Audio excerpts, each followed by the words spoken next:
distinguished seminar series that we have in the European and Eurasian Studies program. Now, in the European and Eurasian Studies program, we've been trying to figure out ways to integrate contemporary political science and the study of history so that we can, instead of just telling the same stories over and over again, try to extract new insights from historical experience. I have to admit, that's still a work in progress for us. We're pretty good at going back and telling the same stories over and over again. We're not as good at extracting new insights from whatever it was that happened in the past. So we decided we would seek some outside counsel on this, particularly in the context of what's going on in Russia. Because there's a lot of basic history about Russia that people know, almost as received wisdom, and yet not much of it has been subject to meaningful scrutiny or indeed informed revisionism. So what we're going to experience today is an application of applied history to contemporary problems. And the problem is, if you face the prospect of not so much rebellion, but let's call it a rising up of popular dissatisfaction, does it make more sense to reform before or after you begin to see signs of strain? Now, we're very fortunate that we have someone who can answer that question, bringing the experience of 19th century Russia to the rescue in resolving this present-day conundrum. And that person is Evgeny Finkel. Now, Evgeny Finkel is a guy who went and did his undergraduate work at the Hebrew University in Jerusalem. He did his graduate work at the University of Wisconsin. He got sucked over to Yale for a pre-dissertation, pre-doc fellowship, and then went down to George Washington University, where he started out as assistant professor of political science, and then somewhat confusingly a year later morphed into assistant professor of political science and international affairs. I think that and international affairs was partly a concession to the fact that they pushed him out of teaching Russia and into teaching the Middle East. But his research trajectory on Russia has continued nonetheless. He's written extensively on the persecution of the Jewish populations in Central and Eastern Europe. He's also written on the color revolutions and the authoritarian response to those rebellions. And he's begun looking at the whole democratization problem in order better to understand the dynamics that unleashes. But within this context, there is a lot of history that can still be mined, and that's what he's going to offer us today as he looks at the challenge of reform and rebellion in Russia from a 19th century perspective. Please join me in welcoming Evgeny Finkel.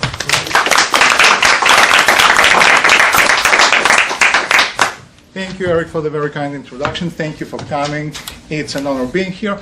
And what I will be presenting today, it's a joint project with Scott Gelbach at the University of Wisconsin. It's a series of papers in different stages of development, and a book project that looks at the relationship between reform and rebellion in Russia over the last 150 years, starting with mid-19th century, the great reforms of Alexander II, up until this very day, up until post-Soviet times. And if you follow Russia and if you follow news coming out of Russia and the debates going on in Russia, at any given point in time, two issues will stand out. One is history, another one is reforms. Russians are obsessed with history. Now, most of them don't know their history, but it has never prevented Russians from being obsessed with their history. Right now, they're debating late 19th century,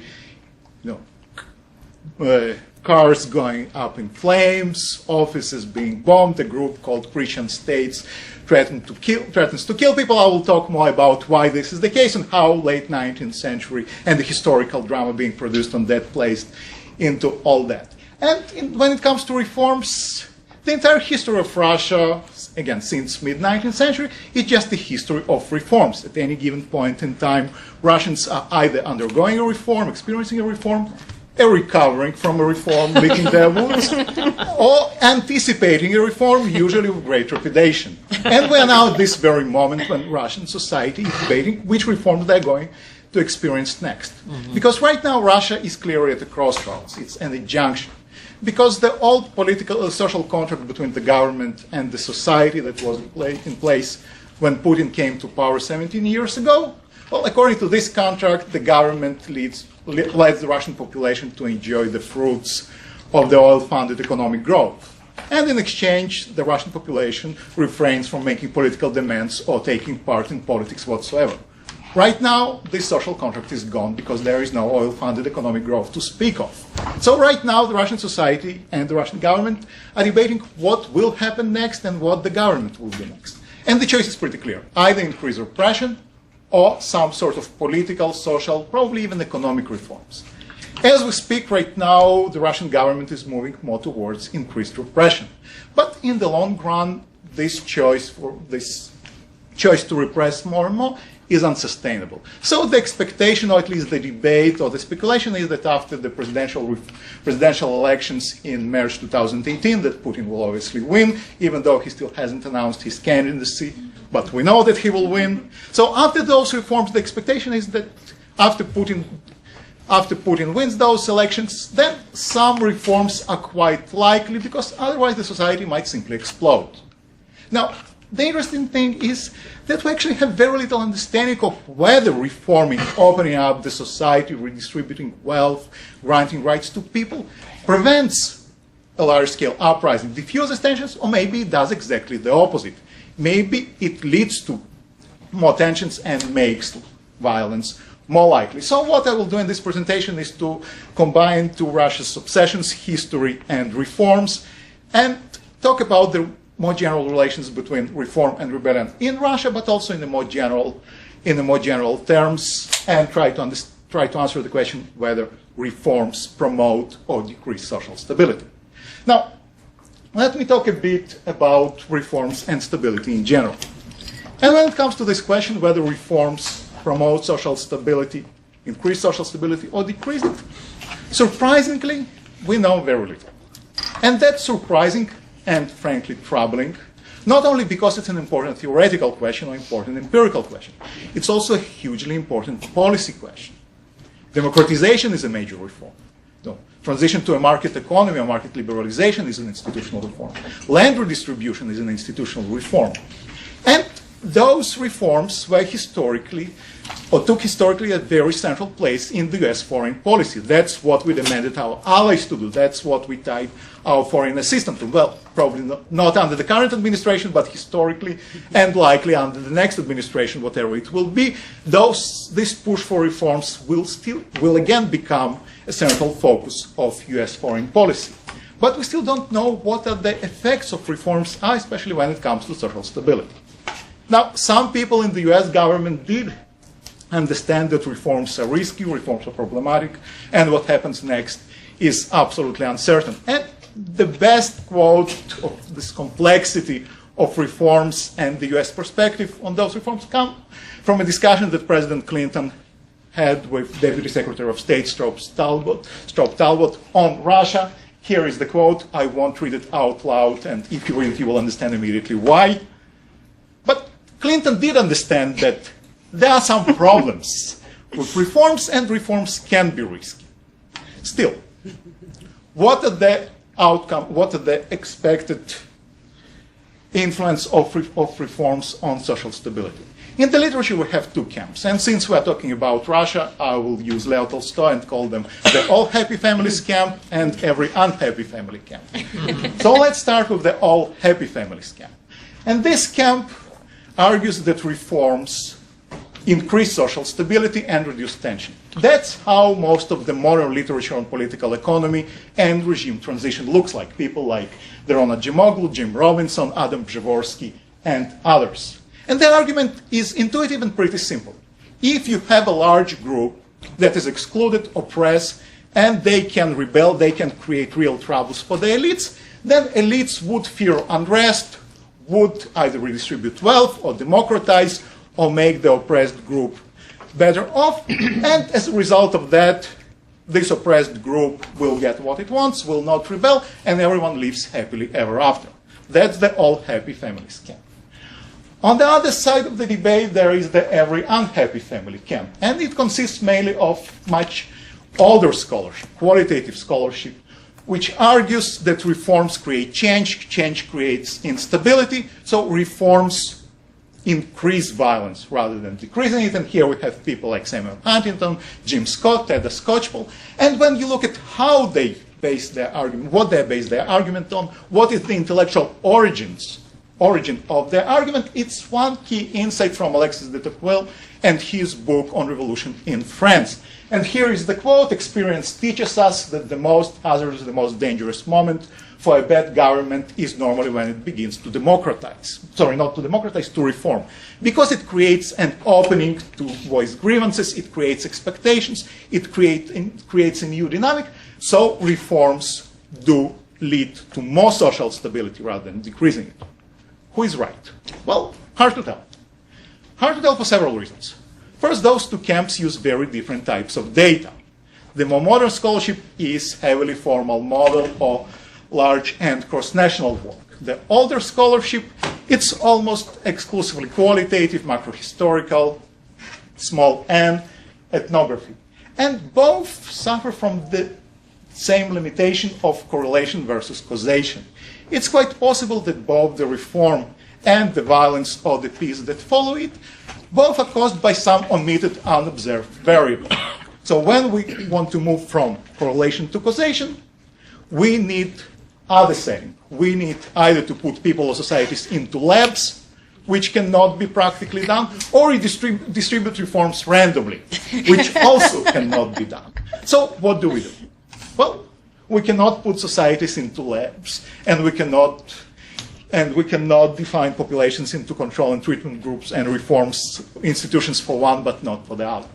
What we can do, though, is go back in time and look for cases that do approximate this random distribution of reforms and also have a very good data.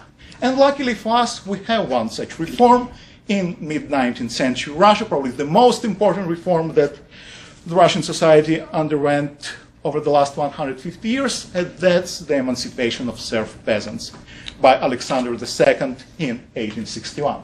So let me tell you quickly about what serfdom is and how this reform came. Sorry, can So, I? yes, definitely. Before we move Sure. to that, just is this really the state of the art on the theory of reform? Nobody has thought about the possibility that it depends on the conditions. That if things are really bad, then reform is a good bet, and if things are pretty okay, then it's not too bad. Well, so again, if you look at how the political economy literature looks like, and towards the end of the presentation, I will talk why this more contemporary literature looks like that and what they do overlook, which variables may change their conclusion. So if I don't answer this question, by the end of the presentation, I promise I will get back to that later on. Thank you. So let's talk briefly about serfdom. And serfdom in Russia started much later than in the rest of Europe. Until late medieval times, peasants in Russia were much, much better off legally and socially than peasants in Western Europe. They enjoyed legal freedom, they enjoyed right to move, unlike peasants in Western Europe. What changed, though, was the consolidation of the Russian state and the territorial expansion of the Russian state. Because this territorial expansion required a large military and a large state apparatus. So the state, when it started to expand, moved to the so-called universal service model. Everyone was expected to serve in some capacity. At the top of the pyramid was the Tsar, the chief servant of the state, and underneath him were the nobility. And the nobility were also legally required to serve either in the military or in the state apparatus. And in exchange for their service, they were given grants of land, and then the peasants who lived on that land were required to provide working hands and income for the nobility that served the Tsar and the Tsar who served the state. So everyone served. It was a universal service society. What changed, though, is the success of the Russian expansion. Because as the Russian state expanded towards Siberia, towards the south, then it opened more territory to peasants to move to. And peasants back then had a right to move and had personal freedom. So peasants simply started getting up and leaving those estates on which they lived and moving to Siberia or to the Urals or to the south, which of course threatened the well-being of the landlords. So the landlords started lobbying the government, the Tsar, to introduce more and more restrictions on peasants' rights and peasants' nobility. And towards mid-17th century, peasants lost all their rights and became serfs. which in Russian literally means attached to the land on which they live. When it came to their legal rights, they were not very different from slaves in the US South. They could not move, they could not own property, they did not have any legal freedoms, and the jurisdiction of the state essentially stopped at the gates of the manor house or the estate. The landowners had policing rights over the peasants, judicial rights, they could imprison them, they could exile them to Siberia, they could sell and buy them with or without land and with or without families, and the peasants did not even have the right to complain. Any complaint to the authorities was automatically by law punished by flogging. So the peasants lost their rights, and their relations with the landlords was very simple. All the land of the estate belonged to the landlord, and then the landlord would allow peasants to work some of his or her land, or to use this land to build the house, and in exchange for the right to use this land, the peasants were either required to pay the landlords in kind or in money, the so-called quitrent system that we know from Eastern Europe called obrok in Russian, or to perform unpaid labor on the landowners' fields, usually for 3-4 days a week. Now, that of course was a wonderful solution for the nobility. They got working hands and it ensured their economic well-being. For peasants, it obviously led to lots and lots of grievances.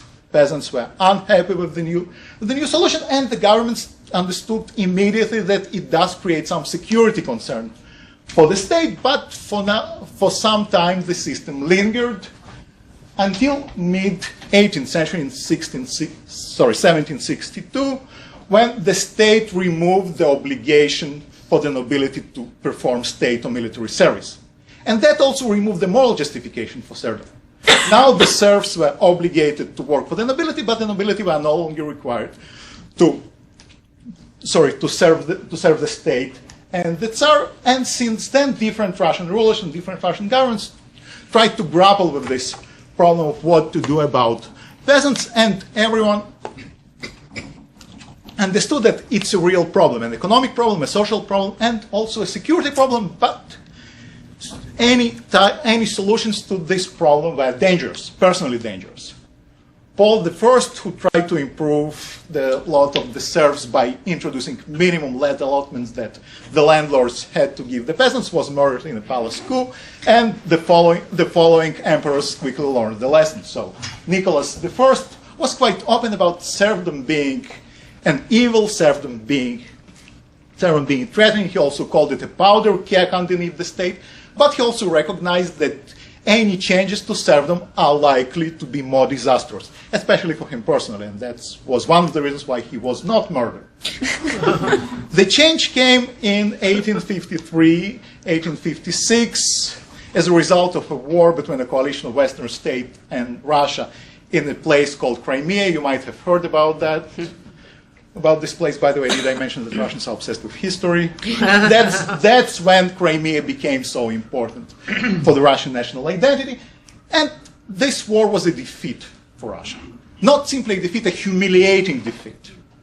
And that war also made the Russian elites to realize that they're lagging behind the West, and if they want to remain a major power, they need to modernize, and to modernize quickly. They need to modernize their economy, their institutions, and the key reform has to be the reform of the serfdom. Because when you have the largest group of people in the society, about 20 million at that time, and served with no legal rights and with no ability to engage in more modern economy, it creates problems for the economy, and it also creates huge problems for the security. Alexander II, who came to the throne during the war, genuinely feared a peasant uprising during the war that will destroy everything. And in 1856, he gave a speech to the Moscow nobility and tells, it's better to end the serfdom from above rather than to wait until the peasants rebel and take their freedom from below. So here we have a reform that was explicitly enacted to increase social unrest, to diffuse tensions, and to prevent a revolution. And the subjects of this reform are peasants. And from everything we know about peasants, they're the most conservative, the least likely social class to rebel. So a reform that wants to promote social stability, explicitly so, and applied to people who are the least likely to rebel. That makes it the most likely case scenario for a success of the reform, of a positive relations between reform and social stability. If that reform doesn't provide stability, doesn't bring peace, then which reform would? It took the Russian state several years to debate the reform, and in 1861, in February 1861, Alexander II published the so-called Emancipation Manifesto. So here on the picture you see how it looked like. An representative of the state, an officer, here reads out loud the manifesto to the peasants, and the landlord, the owner of the estate, is standing behind him. What makes this reform absolutely crucial for identification and causality purposes is that this reform applied only to a part of Russian peasants, because not all Russian peasants were serfs. At that time, in 1861, about 21 million peasants were serfs. They lived on land, on estates owned by landowners, private landowners. A slightly smaller number, about 20 million, were peasants who live on state lands, and about 500,000 people lived on the land that belonged to the royal family. And in most Russia, those populations lived side by side. They grew the same, mostly the same things. They were subject to the same weather shocks, the same macroeconomic conditions, spoke the same language, shared the same religion and the same origin, but the state and the court of apanache peasants had completely different legal status. They were free people, they could move, they could engage in other occupation. Social mobility, upward social mobility was open to those people. So here we have a case in which randomization is as close as possible in the real world. Literally the same population living side by side, half of it is subject to a reform, half of it is not, and that's why this reform is so important to understand the relationship between reform and social stability. So what the reform did? Well, reform had two parts. The first part, the first prong of the reform was to give serf peasants immediate legal freedom. A more important part was a land reform. The state started redistributing land. The peasants were serf peasants were immediately entitled to redeem or buy out their houses or their garden plots. The key question was what is to be done with the much larger agricultural land in each estate. And here the landowner had either the right to keep all the land to himself or herself and then to negotiate with the peasants how the peasants are going to use this land, how much they will be paid for working in the landowner's field, or the landlord could also transfer some of the land to the peasants in a buyout operation credited by the state that was intended to take about 50 years. And in each estate, the landowner and the peasant commute. The negotiations were not between the landlord and individual peasants, but the peasant society in each estate. In each and every estate, the peasants and the landlord had to negotiate how much land the peasant commune will get, which land would it be, how much they would pay for this land. And the reform gave a 2 years transition period to negotiate these land charters. And after that, the buyout redemption operation was supposed to begin. So what do we do in this project is trying to look at how this reform affected unrest in rural Russia. Just a point Sure, of clarification. Yeah. In this period, were there any kind of limited political rights that had already been given out? Was there any kind of, say, limited franchise expansion? No. Or So peasants became free people, but in practice, no franchise, and their ability to move, and they also did not get the right to move. So they were still forced to remain on the estate until the terms of the redemption are negotiated. After that, under certain conditions, they could move out, but for that, besides just the landlord losing the right to exile peasants to Siberia, flogging them, their legal status did not change, and the obligations that the peasant had also remained during this 2-year transition period. Does it answer your question? Cool. Okay, so what do we do? Here we use the chronicles of peasant movement in Russia, Крестьянское движение в России, and that's a huge multi-volume chronicles collected by a large team of Soviet historians sent out by the Soviet state to all the central and regional and private archives in the country to document all the cases of peasant actions. Sometimes it's nice to have a totalitarian state who can commit historians to this kind of task. And those chronicles span a pretty large period from late 18th century until early 20th century. They also planned to collect it for a period leading up to 1917, but Soviet Union collapsed, so they did not have the money to continue that. They actually collected the data, it's sitting somewhere in the boxes. And right now we are negotiating how we can access those boxes. Most likely it will involve a bribe. Okay, but I digress. So for this period, we are collecting data on all the peasant disturbances, all the peasant actions 10 years before and 10 years after the emancipation. A 20-year period. And here, based on those chronicles, we coded about 3,600 events throughout most of European Russia. There was no serfdom in Siberia. And for each event, we can code several variables. We know where the event took place, we know the date, we know the type of the peasant, serf/former serf, or state or appanage peasants. We know what the peasants did, we know why they did it, and we know the response of the state. Accommodation, sending the police, sending the military, ignoring it. Here you have a typical entry in the chronicles. October 16, 1861, the year is not here, in Penza gubernia. In the Ural, peasants of landlords Leontievs punished, which a euphemism for beating the hell out of a steward, as a punishment for a brutal treatment. And below are the archives in which this event is coded, and also secondary data, secondary sources that use the same event. So we use those chronicles to collect data on peasant actions. On top of that, we also collect the other statistical data on peasants in Russia. 19th century was exactly the time when the Russian state discovered statistics, and they started collecting amazing, really amazing statistical data on almost everything under the sun.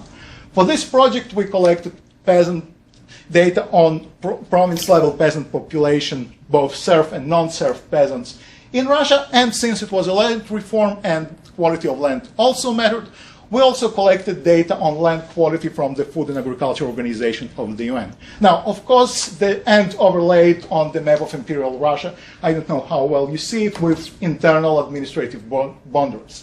Now, the FAO data is, of course, late 20th century data, and the events are taking place in 19th century, but soil type changes in geological time, not in human time.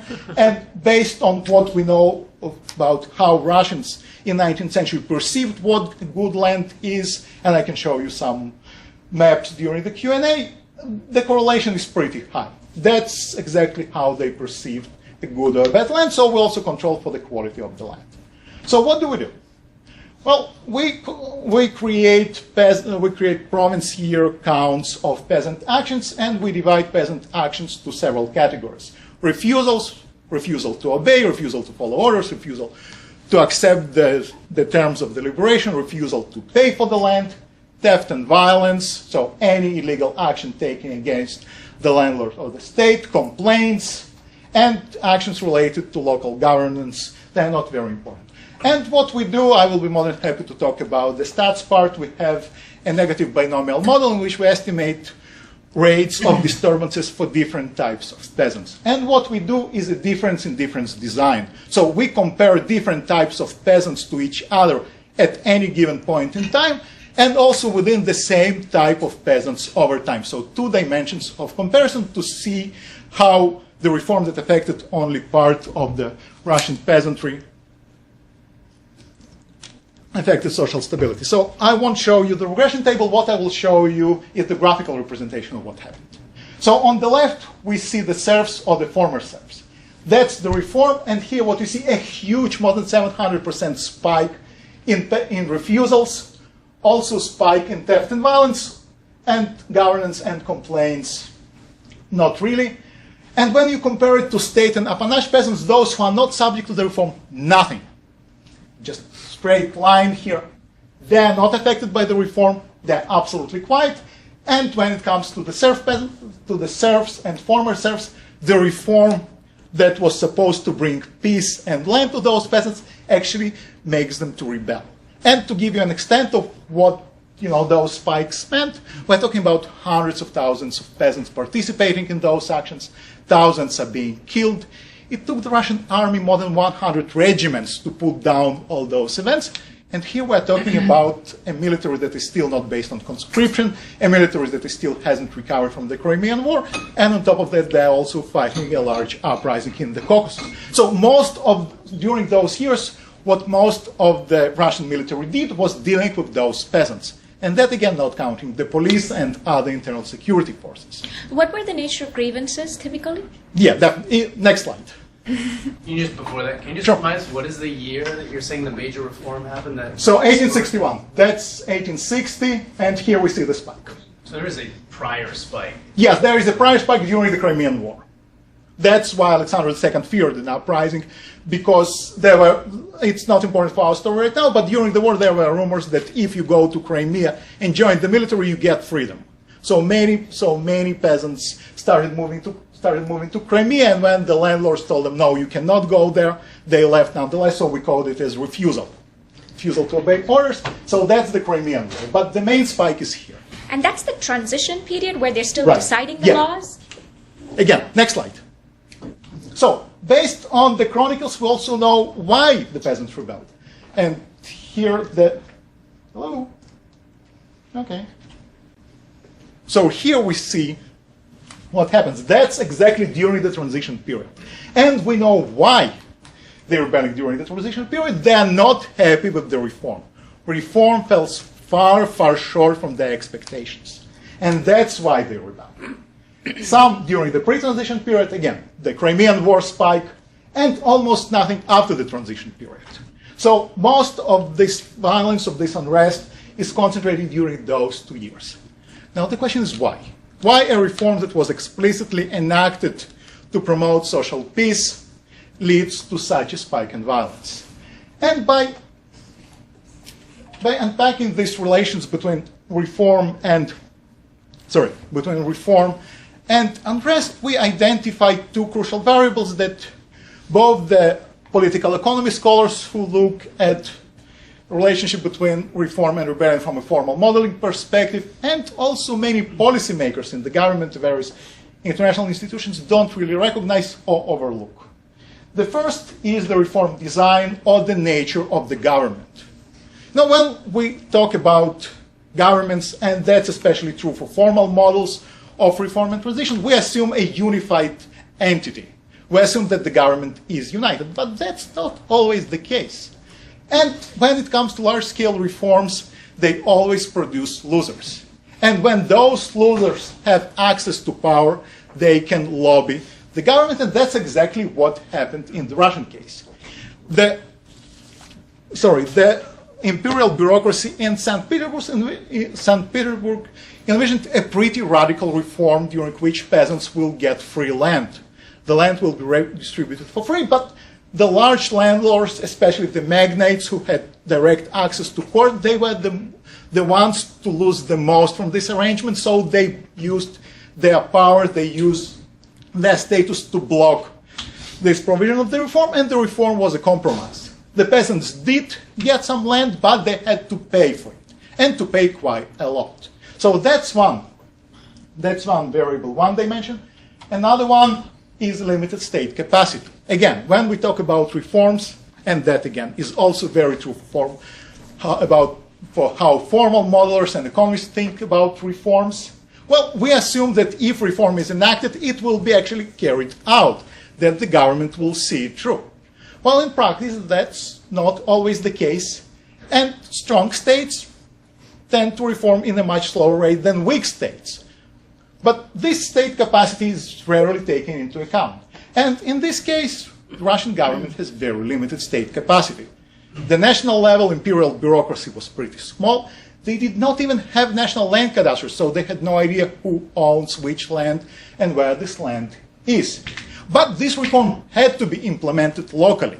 Right? We're talking about land reform that has to be implemented, and each and every state, and Russia at that time had more than 100,000 estates, more precisely 111,111 estates, so 6 zeros.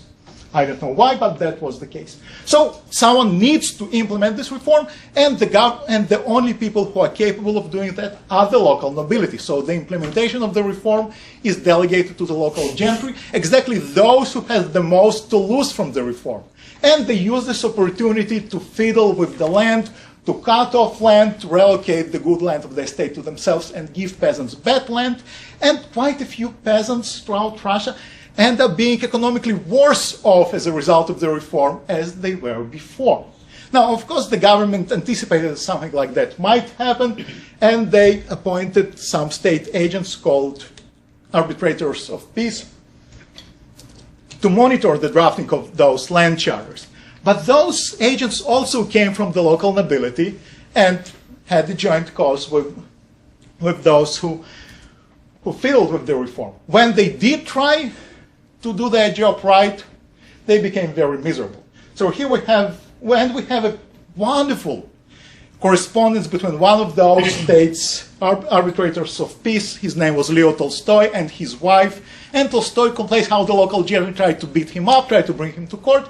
He's too tired. He's just waiting for them to relax a bit, and then he will retire. So he also gives up on changing the status quo. And those are the reasons why a reform that was enacted to improve social peace, to increase stability, leads to a spike in violence. So who is right?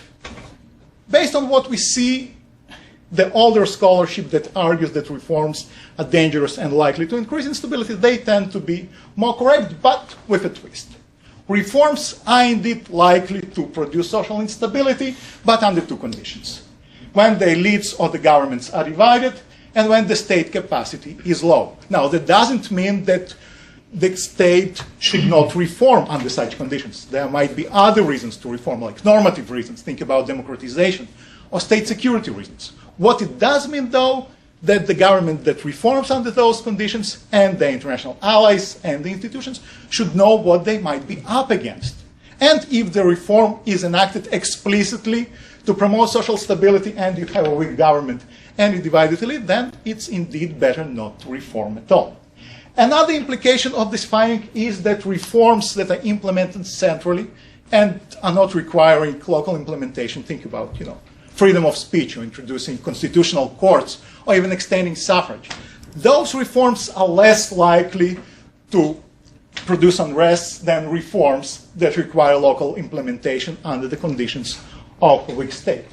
And what does it mean for Russia's future? Well, as long as Putin is fully in power, the elites are united, so no matter how Putin reforms the state, it's unlikely to produce unrest. But when and if, probably more when than if, Putin steps down, that will immediately introduce divisions within the elites, and if the Russian government will try to reform under those conditions, then hell is likely to break loose.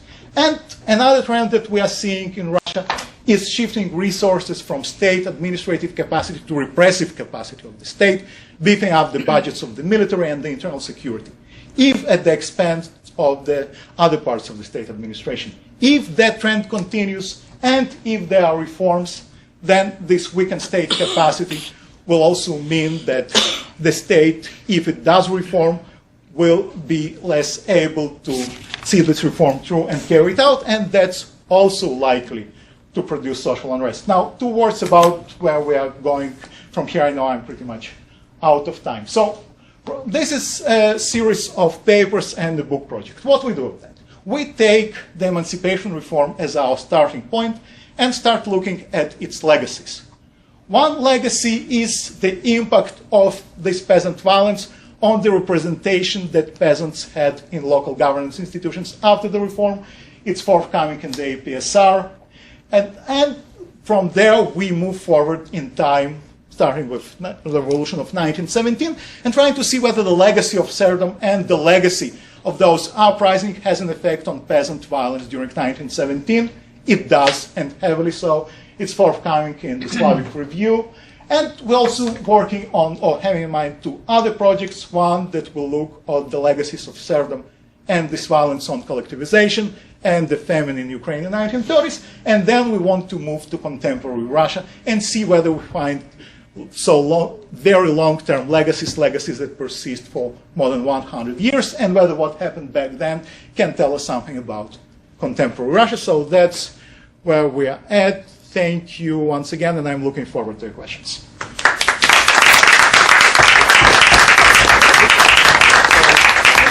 So you will run the show, or you want me to do it? Well, I'm happy to do it. One thing I would ask is that when you ask a question, you identify yourself. I know most of you have met Evgeny, but it'd be easier for me to keep track of the question flow if I can just get your name and your size affiliation when we start. So, Liesl. Hi, Liesl Hintz, assistant professor here. Good to see you, Evgeny. This is really fascinating stuff, and I am really interested in the implications, the modern day implications, which you kind of touched on in the end, and I'm sure people will have more questions about that. So I wanted to ask two very brief questions, one on research design and one on potential links to other literatures. So you said that the problem with the existing literature is that we have correlation versus causation. And that you wanted to kind of narrow down and do these, sort of this design that can parse out exactly what's going on. And you still, in a sense, have correlation and causation. You're showing that something happens at a particular time. And you say that it's because of divided elite and limited state capacity. And those are intuitive to me. But how do you know that that's actually what's doing the work? So that's my first question. And then the second one is, I think in terms of implications even outside Russia, this is really interesting because it links to me a lot to the institutional design literature and devolution of power. And so, do you have anything to say about, have Spain with its 18 autonomous communities, and you give the Catalans and the Basques the same kind of institutional design as you give the Riojans and these other groups that really didn't have identities before? By devolving power to those local institutions, are you then kind of setting up the conditions for separatism or violence or any kind of rebellion?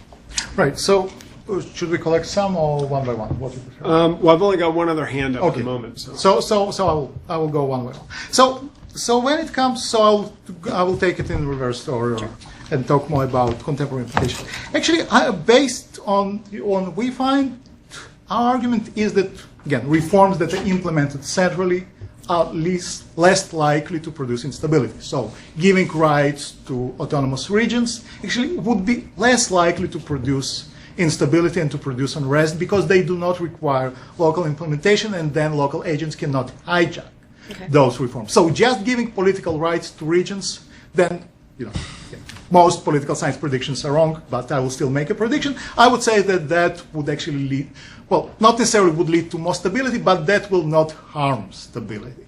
At least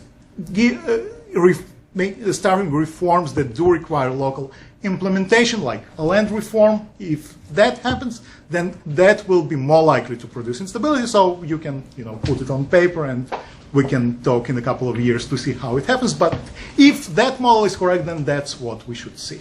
Now, on your second question about research design and how do we know that that's what happened?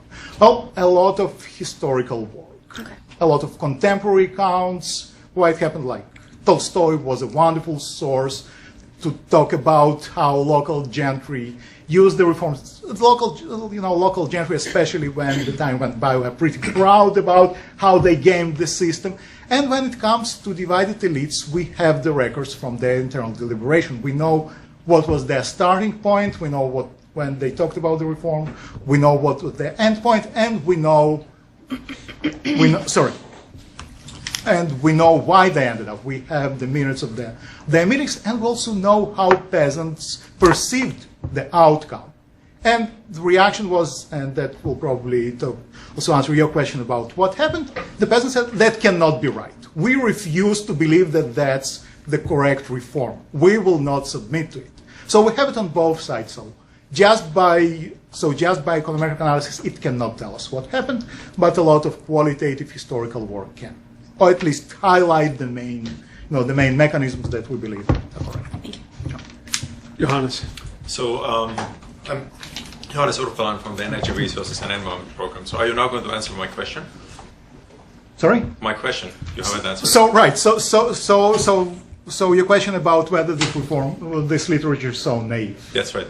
Well, so to some extent, I think it does. So if you look at how this literature is presented, I mean, the best quote that I can think of is Adam Przeworski, who is very explicit, and his argument is just a one-line argument. Extension of rights is an incumbent's responses to a threat. That's it. If you look at his, Is an incumbent's response to a threat from excluded groups. That's the key argument of his, very important 2009, I think, BJPS piece on the history of expansion. If you look at Boyce and Acemoglu and Robinson, yes, they do assume that there is either redistribution or democratization, and they stop there, right? That's the assumption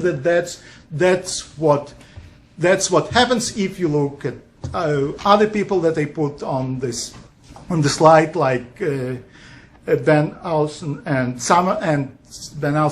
Samuels, their explanation is different, but yes, they also assume that that in a moment when there is a depression, the threat stops. So yes, I would say that it's a pretty accurate description of the literature, and this literature does indeed misses quite a lot of what's actually going on. Okay, well, that's a bold claim, but it's a. It is a bold claim. I agree. Yes, and I'm here taking a big name. Sorry. It's a very damning indictment of political science that after 100 years we haven't figured out heterogeneous treatment. No, I'm not sure we haven't figured. I mean, if you look at Samuel Huntington or Ted Scotchwell, they also belong to political science. It's just different type of political science.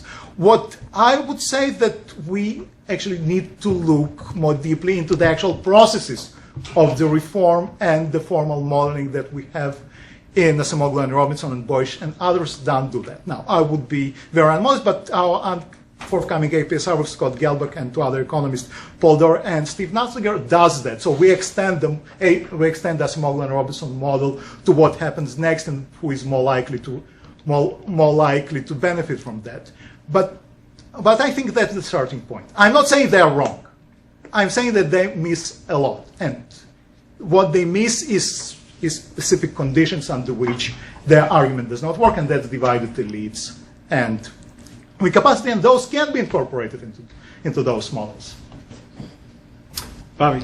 I have an extension of that question, but also a clarification question, which is, what exactly are the contours of administrative capacity in this period? Mm-hmm. What does the state do that makes it a strong state or a weak state? Mm-hmm. And I ask because I'm interested in this question in the context of colonial India and 19th century United States. And there, it's all about how much money you can extract from the local population. The colonial infrastructure is built on the back of taxation.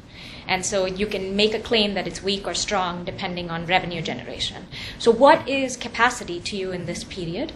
And the second is, I feel like the big elephant in the room is that the Russian state has experienced a loss at war, right? So automatically that means A, weakened finances, B, weakened capacity internally.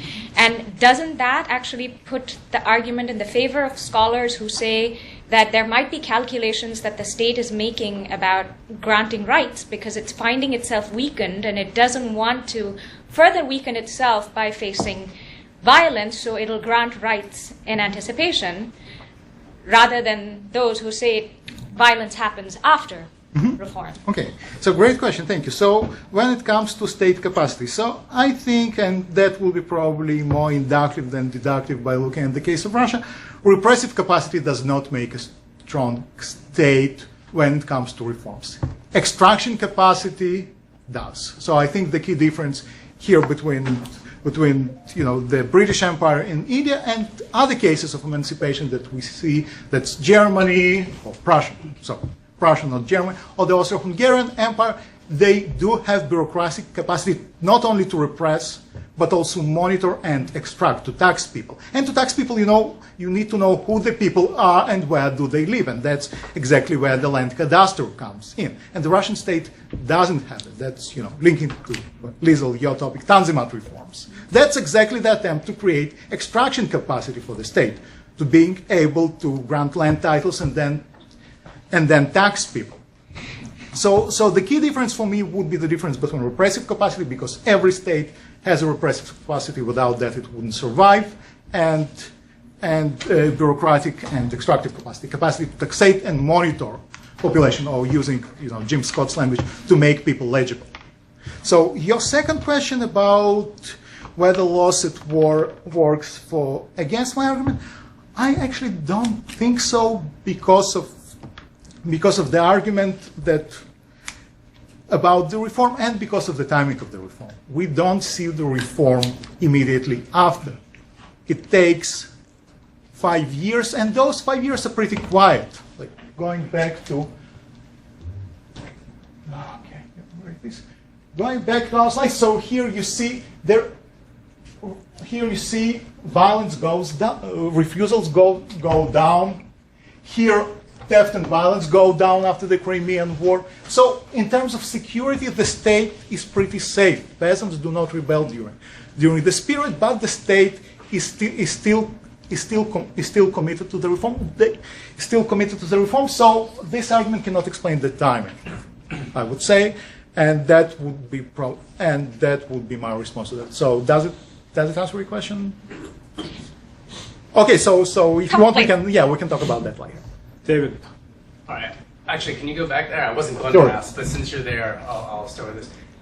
I mean, it does look like you have I understand you can explain it, but shouldn't in this design we not see a sort of diff and diff gap emerge beforehand? Like, should we be troubled that we see refusals increase for the sort of treatment group and not the control group if they're sort of, presumably the only difference in your sort of quasi-experimental design is one was affected by this subsequent reform and the other wasn't? It sort of suggests that they're not really, they're failing a placebo test in a sense in your design, Could right? you elaborate that? I don't. So if you're saying that, if I'm understanding the sort of justification for this sort of natural experimental setup, you're saying we have two groups that are sort of effectively in this, observationally equivalent, or actually in all ways equivalent, until you have a reform that affects some but not others. And so I would understand why you would see a spike in the affected group after relative to the treatment group. But the fact that you see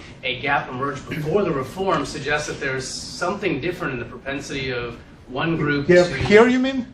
The first spike. The first spike, yeah. So the Crimean War spike. Right. So why do you see a Crimean War spike for this group but not the other if we think about them in a sort of, again, natural experimental setup as being sort of equivalent in all ways except for the fact that land reform affected Group A but not Group B, right? Right. So, okay. So why we see a spike... Sorry. Why we see a spike during the Crimean War, and empirically For one group and right, not the other. right. So because one group anticipates a reform at that time, and one group tries to push for a reform at that time, most of the spike is, and that goes to your point, the state is weak, we will try to demand more. There are also rumors that if you go to Crimea and join the military, you will get freedom, and the state peasants are not affected by that; they're already free. So it's a different setup. We can also use, Crimean War as external shock, as exogenous shock to the system, and look at the period between, during the Crimean War and compare what happens with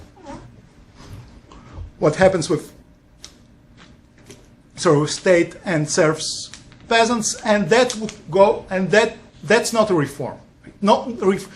My argument is not, so many things can create unrest, right? We here focus on reforms, but wars, and that's in line with Skocpol and Haniel, also create change. They open the political scenes to new ideas, to new discussions. That's also a change, and change is dangerous. So that's not a reform here. That's a different type of change. The only reform that we do see is the reform of the serf peasants here. And by the way, here a small spike here with the state peasants. That's a reform of state peasants in 1851, and nothing among the serf peasants. So I don't know if it answers your question. It's just different types of unrest that we're talking about. So the question I want to ask, if I may, it was a broader question. along the lines Johannes was asking. I mean, my interpretation of the case in broader perspective, this is a case like what drives the unrest here is not reform per se, but the fact that reform was promised but not implemented.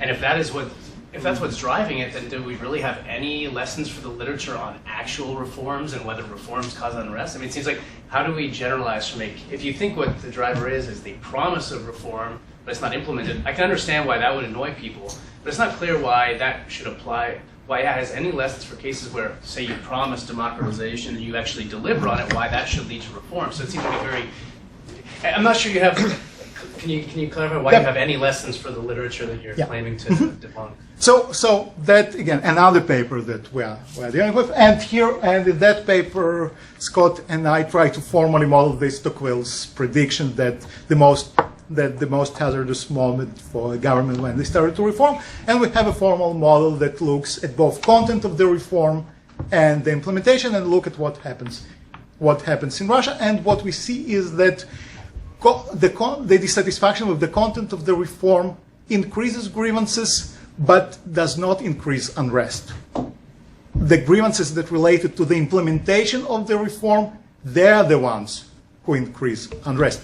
The peasants are unhappy with the content. We're still trying to figure out why this is the case, and I think what we do right now is to bring behavioral economics and to bring prospect theory into the play, and the prospect theory says that people behave differently in the realm of wins and the realm of losses. Now, when you're unhappy with the content of the reform, you are still in the realm of gains. You are still promised less than you wanted to get, but you at least get something. When you already internalized the content of the reform and you are not getting that, you are in the realm of losses, and then it leads you to much riskier behavior. That's our most recent explanation of what's going on, but based on what we look, the actual implementation of the reform is much more important than the content, because any content of the reform will likely be still an improvement over what's happening right now, at least in our understanding. So that's still a work in progress. So if we talk in a couple of months from now, I might be able to give you a slightly better answer, but that's what we understand from the case at this stage. So does it answer your question somehow? Yeah. Okay, thank you. Alice? Yes, Alice Pagnier, I'm an assistant professor in the European and Eurasian Studies program. I just have a very quick question for you. So I think that relates to the very last points that you were answering. Do you deal with social mobilization literature at all and collective action? And because you seem to be taking the point of view from the state reform as if it's not a dialogue between the population and the state and in how they interact there. And I'm wondering if you try to extend the argument to more contemporary times, how are you going to include in your analysis the fact that this group of actors that may rebel will have different kinds of social interactions, maybe greater capacity to mobilize collectively through technology and social networks and things like that? I think that would be interesting if you want to compare, like how are you going to take that into account? Thanks. Yeah, those are great questions. So about the social movement literatures, yes, of course we owe that. I mean, the whole language of grievances, it's language straight of, the social movement literature. And here we have this reform. If you think about that from the standpoint of social movement literature, that's a hard grievance, what Zalt calls it. So we do that. And actually one of the arguments is that we do need a greater dialogue between the literature on reforms and literature on social movements because they're separate. But in this specific case, I think we contribute more to the regime transition literature than the social movement literature. To social movement people, what we say makes immediate sense. That's exactly what they expect, and they're also more aligned with the Scotch Paul Huntington, Scott camp. So yes, we do rely on their logic of social mobilization. Also look at capacity for collective action. Oh, I didn't have time to talk about that, but some places with good souls had higher capacity for collective action because they had to organize work on the landlord field. So yes, we do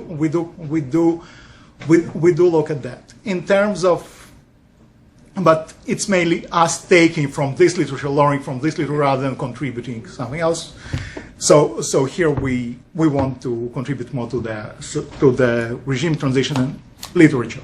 In terms of how we are going to do the more analysis, thanks, that's a great idea. We're still trying to figure it out, right? We're still at the very early process, because here, of course, we have this neat, quasi-randomization that we can exploit. We can look at legacies, but that would be a post-treatment effect, which we are still trying to figure out what exactly do we do. So we also so we are still trying to figure out how exactly we are going to do it. We know that we're going to do it, maybe by trying to find something similar in collectivization and linking that to the legacies of CERN. So that's pretty useful. Again, if you have any ideas, I would be more than happy to hear it. So for now, it's an unsatisfying answer, but we're just at the very beginning. We're just trying to figure out where exactly we're going from here. Charles? Yeah, thanks very much. Two questions. The first one is that I would say major variable, certainly one of two, to reach your conclusion has to do with the elites. Now, is it not a valid statement that when the elites or an elite considers changes, it is by definition divided? Because some will say, that they have read Huntington and they say we should not do any changes because this will be our end.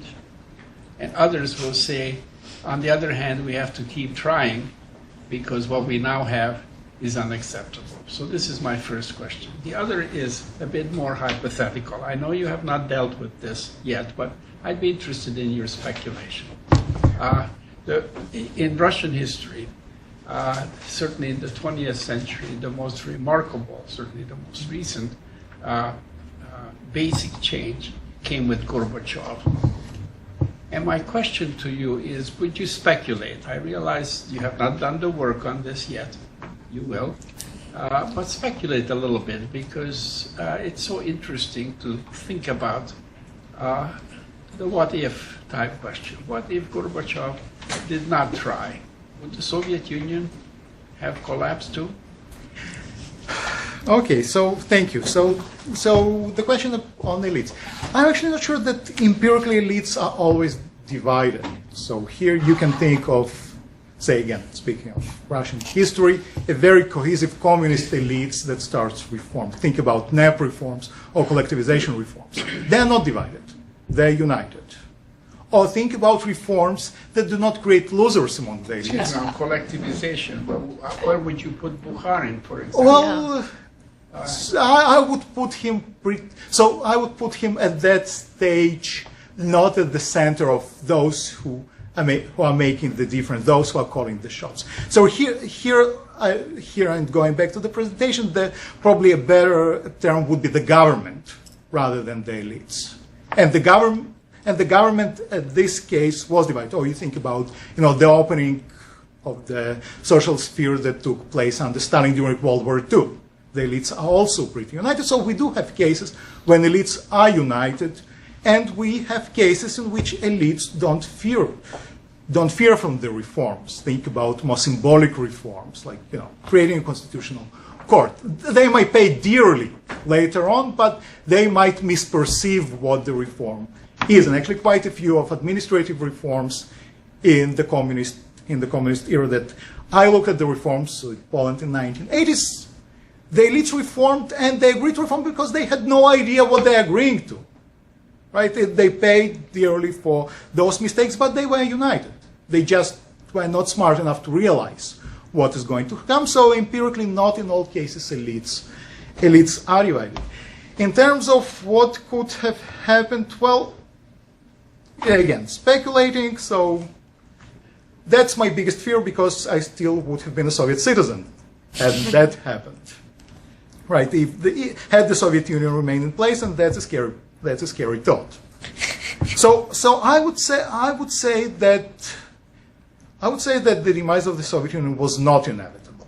It would have probably required a lot of repression, But it was a moment when it was possible to pivot US towards the China model, or if that doesn't work, towards the North Korea model. The state had not enough repressive capacity to do it. So I would say that, with right guidance and with, again, counterfactual, with a drop of being alive for a couple of more years, we could have, I'm not sure we would have certainly seen a different result, but we plausibly could have seen a very different result. And again, that's a scary thought to have, for me at least personally.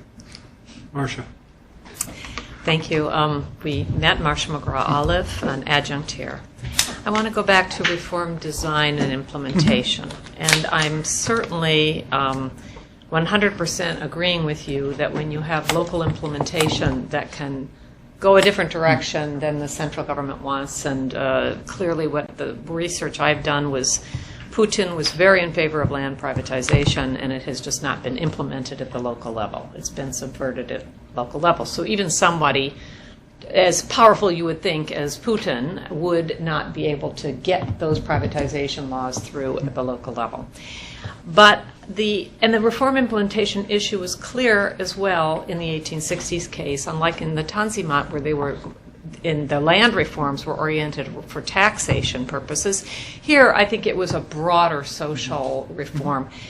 Where I'm not comfortable as much with the argument is that this divided elite was a primary causal factor. Bruce Lincoln writes eloquently about this topic, and it's not a surprise that they were unhappy with the form. This is a well-known finding. I mean, what you're saying, it's well-known. It's written up quite a bit. But those enlightened bureaucrats who started this reform started it under Nicholas I in a very conservative era, is his argument, and they represented the beginnings of a Weberian bureaucracy that was just getting started. They were late. The Turks were a little late on this too, but they were beginning to form a class where they were representing a new, let's say, the state playing a role for social change. Okay, the landlords had their land from a gift from the Tsar, right? So I'm not sure I would put this bureaucracy together with landlords as a divided elite, just definitionally. But maybe you could comment on that. But more fundamentally, I think the literature I've read, at least, and Alec Nove refers to this too, is that the peasants felt this was a deeply unfair law because of land privileges that they had enjoyed by working the land. They just fundamentally felt it was unfair to pay for that land. That land had been gifted from the Tsar to the nobles in return for service to the Tsar, but now they were no longer performing those services. And so there was a completely different perception. So these landlords were not really owners. They had privileges, and the peasants had privileges. Nobody had ownership rights the way we think of today. And that was a completely different conception. And that has carried through. That has carried through to modern Russia. It's a completely understanding of what it means to have a right versus a privilege that can be revoked. So I'm not sure I'm comfortable with divided elite as a causal factor in the unrest. So you're right that attempts to reform started even before the emancipation. I talked a bit about that. And Nicholas I also formed the secret committee on the peasant question that went nowhere. But when you look at the people who enacted this reform, with Alexander II comes the change that does allow to speak differently about the bureaucracy and the landlords, because quite a few of the most influential players that pushed for the emancipation did not own land. Right. They were from the Baltics. So they did not have serfs, and the chair of the committee was Yakov Rostovtsev, who was a son of a simple soldier, right? So he also did not own serfs. So here we do see this divide between the nobility that does own land and people especially in the Ministry of Internal Affairs and the Geographic Society with Grand Duke Constantine, who do not, because they come from a different background or from different regions like the Baltic. So the most influential players that pushed for the reform did not own land and therefore did not really care about what those landlords are going to lose. So here I think this divide does kick in. Of course, it's a simplification, and there were other cleavages, Slavophile versus Mercenizer, and others. But I do think that with Alexander II and his committee on the peasant question, there is a fundamental shift from Nicholas as the first committee, because back then the committee were the large landowners. And that was one of the reasons why they suggested what they suggested, and it went nowhere because they suggested to keep it as it is, essentially. So I do think that in this specific case, it makes sense to talk about bureaucracy versus the landlords, but again, maybe the language of elites, or the term elites, is not as useful as the government. Correct. So maybe the more but the precise term government- would be a divided government, because those people are also part of the government, but were not active in the peasant question. Yeah, I've got 4 more names on my list, so I just want to make sure that I make progress, but we can continue this Nope, later it's if okay. there's still time. Yes, sir. Great. I'm an associate professor at the Energy Environment program. I have 2 related questions about causal inference. First, do you have variables measuring the elite, sort of whether they're divided or not? And secondly, the state capacity, because it seems to me the variation of your identification comes from state variations across different states based on your conclusion.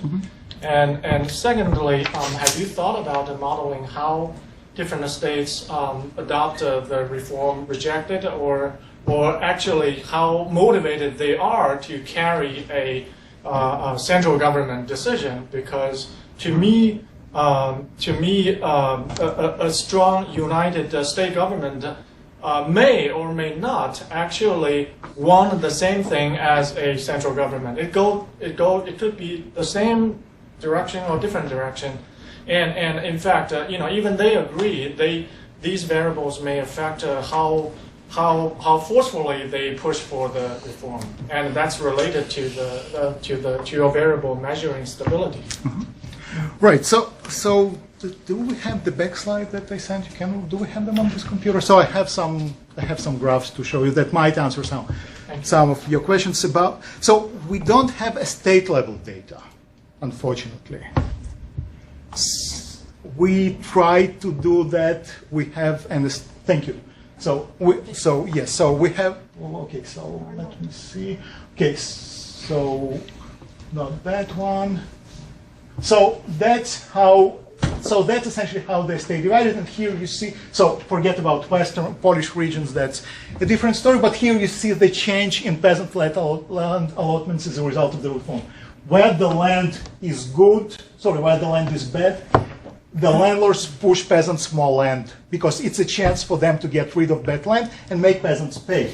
Where the land is good, the percentage of fertile soil, they take the land from the peasants. So yes, we do see this variation between different regions. We don't have statistical data on the state level because we're dealing with more than 100,000 estates, and the state census that we do have is amazing, but there is time change between when it was taken and the reform. So that tells you a bit about the differences in actual responses on the ground. So does it answer your question about the response? I will get back to the. These variables may explain Right. whether they are united or not. Right. So I'm not talking about I'm talking about responses on the local level. In terms of how united they are, we don't have a quantitative measure. And there is no variation here that we can exploit. Right? We're talking about the same. We're talking about the same government before and after the reform. So what we do glean about the united government is not, or divided government, is not from econometric analysis, but more from qualitative historical analysis to explain the result. Right, that's not a variable. That's an explanation for what we see. We do not model divided government here. We model it in a formal model in a different paper. So unfortunately, I don't have a good answer to a question about variables, but that's the kind of the data that we have to deal with. So can we shut it down? Andrew. I thought the empirical strategy was really innovative and clever, so I really liked your argument. I just have a couple of questions about sort of the definitions. I'm particularly curious about how you define reforms, because there could also be state strengthening reforms, where there are reforms intended to strengthen sort of exactly the kind of state capacity that could prevent against these types of uprisings. So that was sort of my first question. And second, this link between reforms and potential instability, the two causal arguments are essentially divided elites and weak capacity. But what happens when the capacity is quite strong, but there's a very strong division among the elites? I'm thinking in terms of sort of the Slovaki, if I'm butchering the pronunciation, my apologies, Slovaki and the technocrats under Putin, because it was implied that Putin really had it all down pat. So I was just curious how you would interpret that particular event. And I think I sort of also echo Professor Wang's comment about sort of how do we map variation in terms of state capacity, particularly over time, because I think for this case, it's absolutely right. I mean, state capacity is being held constant, but if we were to try to apply it to more contemporary events, then it might be good for us to have sort of cross-time variation. So those are just my reflections. So, great question, thank you. So about state-enhancing reforms. Did you overhear a conversation that I had last week with Dan Slater? Because that's exactly what he said. Now, you're right. Yes, there are those reforms that are designed to strengthen state capacity, and the reforms that do not distribute rights or wealth. So here I'm talking about distributing reforms that give rights or wealth. But I think that the argument still applies to even state-enhancing reforms. Those reforms tend to be implemented centrally if we are thinking about increasing the capacity of the repressive apparatus or increasing the capacity of the military. They require less local implementation, although I agree that it is a different type of reforms. I'm talking more about institutional reforms here, and I think I did talk about institutional reforms being my focus, but you're right, those are of course not the only reforms that we have. In terms of what's important, a divided elite or state capacity, again, here we have two qualitative, not variables, but explanations that go hand in hand. Historical records, and by looking at other cases, I would speculate, and again, not having the identification strategy to prove that, is that state capacity is more important than having a divided elite. It's more important than what's going on the ground, but that's, again, me speculating based on reading a lot of qualitative literature rather than showing you the numbers or the research design. So that is more speculation, and we are working on that. That's something that, again, we're also very interested in. For now, unfortunately, I don't have a final answer to this question. My speculation is the state capacity is still more important than elite divisions. Yes, sir. My name is Ivan. I'm a European and Eurasian Studies student. So I have a question about that surge in refusals. I got the impression that this was caused mainly by the disillusionment of the reform. Nevertheless, don't you think that there's another factor that caused it? The thing that it is a fact that once peasants heard that they're free, they just stood right on those squares and thinking, so what? What's next? What are we going to do with our freedom? What is freedom? And they did come begging for the landowners not to do anything to keep the things the way they were. So maybe those refusals were also caused partly because of the essence of the reform itself, because it totally changed the way of life.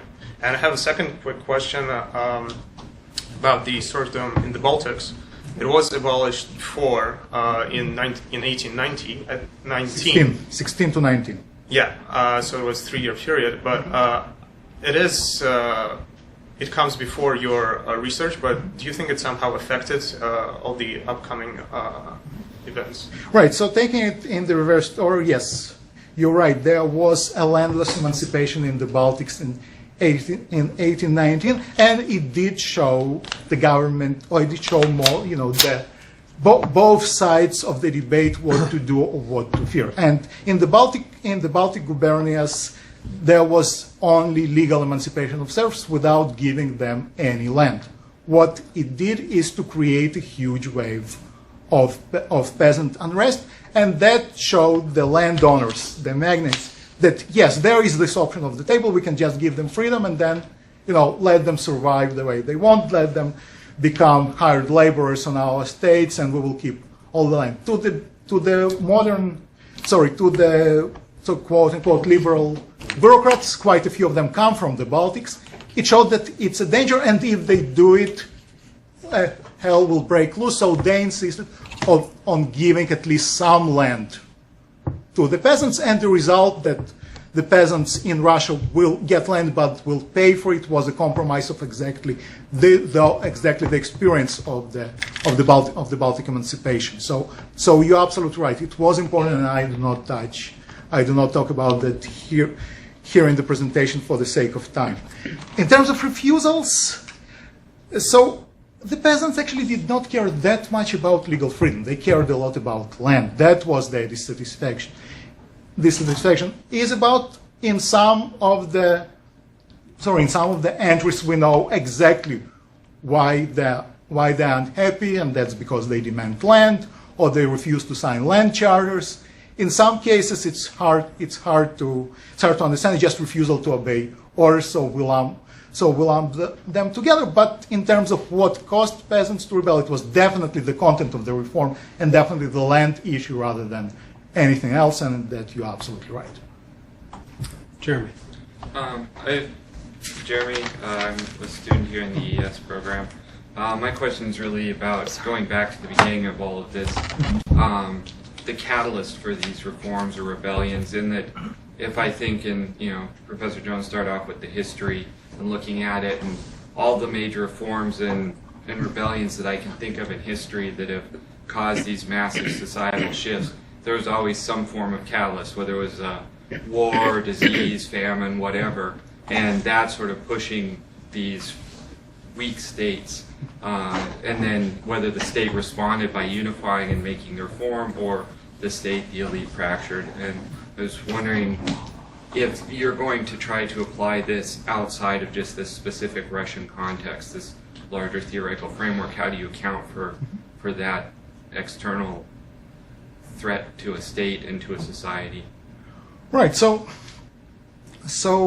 our goal is to keep our focus on what we know the best, and that's Russia. Now, you're absolutely correct that the phenomenon is universal, and here we draw on literature from many countries to understand why that happens. And again, Tocqueville was talking about the French Revolution rather than Russia, but it's still probably the most important book written about the Russian Revolution, even before the Russian Revolution. So I do agree that the phenomenon is universal. We will, at least in this project, will focus on Russia explicitly. Different types of catalysts, yes, they're definitely present. For this paper, we use external shocks that the nature gives us. So there are other cases in which there were reforms in response to an external shock. Unfortunately, for identification strategy, we don't have this neat division. Half of the peasants subject to it, half of them are not. So that we can and are doing qualitatively in terms of process. In terms of process trade, it's not only the Crimea War or only the emancipation, but in terms of actually showing what happens causally, that's our best shots, and that's why I'm presenting. But of course, you're right. There is much more going on in terms of cases and countries beyond Russia. So does it answer your question, Saul? Thank you. Okay, I just want to abuse my position as chair. Oh, go ahead. Largely because I'm trying to figure out where the tension is in this argument, because there does seem to be some tension that's underlying this, and I think the tension, and it starts with Ioannis's point. I think the tension comes out of this idea that we're talking about a reform, which means that we're talking about something that takes place in a context, it has a content, and it goes through a process. And I guess the way you tell the story, I don't get the sense that we could actually improve the outcome by changing either the content or the process. that there's no reform that would have worked, or there's no way we could have introduced any reform that could have worked, and that makes me a little bit uncomfortable. It makes me uncomfortable also because we're talking about intention, communication, and perception, right? So I'm looking at this. I'm trying to think. Well, what if we, was there a malintent there, right? I mean, particularly when you showed that the hidden figure about expropriating the best land. Mm-hmm. So, or was it just badly communicated, or was it perceived differently then than the way we perceive it now? I mean, I think there's something that I'm just not quite wrapping my head around. And that's the last thing, which is that there seems to be a principal agent object dynamic here, right? I mean, we have some principles that are trying to instruct agents to implement this reform, but the people that we're really interested in are the objects of the reform, because the serfs, as you've already admitted, are not part of the principle, right? There's no connection back there. So we're actually trying to change them. In somehow in this complicated story, I'm not quite sure the pieces are actually fitting together as neatly as they did when you presented them. Okay, so could it have been better? Maybe, though unlikely. But again, there are cases in which the state needs to reform for other reasons rather than improving social stability, and that was one of those cases. And frankly, the state, when they enacted this reform, also expected trouble. So when this, the night before the emancipation is announced, in the palace, the emperor has stallions ready to escape the capital because they do expect a rebellion. They know that it's going to come, but there are some other reasons to reform, and that's modernization and improving the institutions of the state for the sake of international prestige and for the sake of economic well-being. So could it have been done better? Probably at the margins, yes, by unifying elites or by the Tsar, stepping in and ordering the landlords to be quiet and just deciding that's how the reform is going to happen. And the autocrat in Russia did have this right. That's why he was an autocrat, and had he done so, the elites probably would have submitted to his will. So could it be done better? Probably yes. Now here local capacity was, it would have taken many years to build it out, but at least unify the elites and to push for a reform that would make the peasants slightly better off. Yes, that was possible. In terms of malintent, no, I don't think there was a malintent in the design. I think there was malintent in the implementation and the lack of monitoring in the implementation. Right, so I don't think that there was malintent on the government's part. Maybe some cluelessness or some levels of unprofessional understanding about how the society looks like, but there was a lot of malintent on the ground rather than at the state level.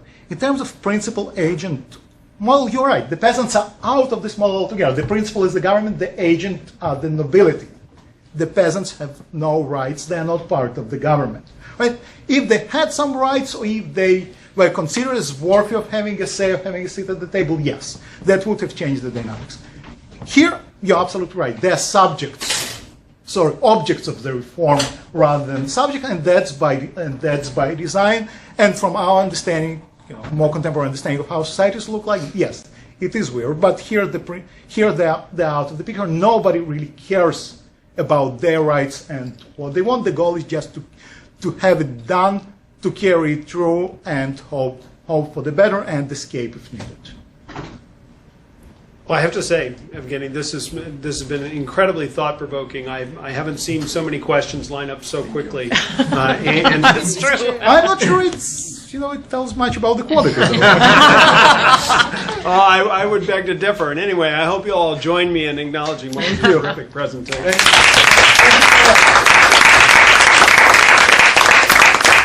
Thank you for coming. So you're happy Gorbachev was there then? Definitely, yes. We got you that can't point. imagine so. Yes.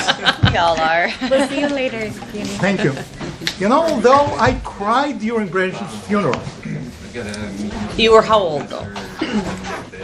Pretty young. 5. Yeah, I was going to say, that's part of why.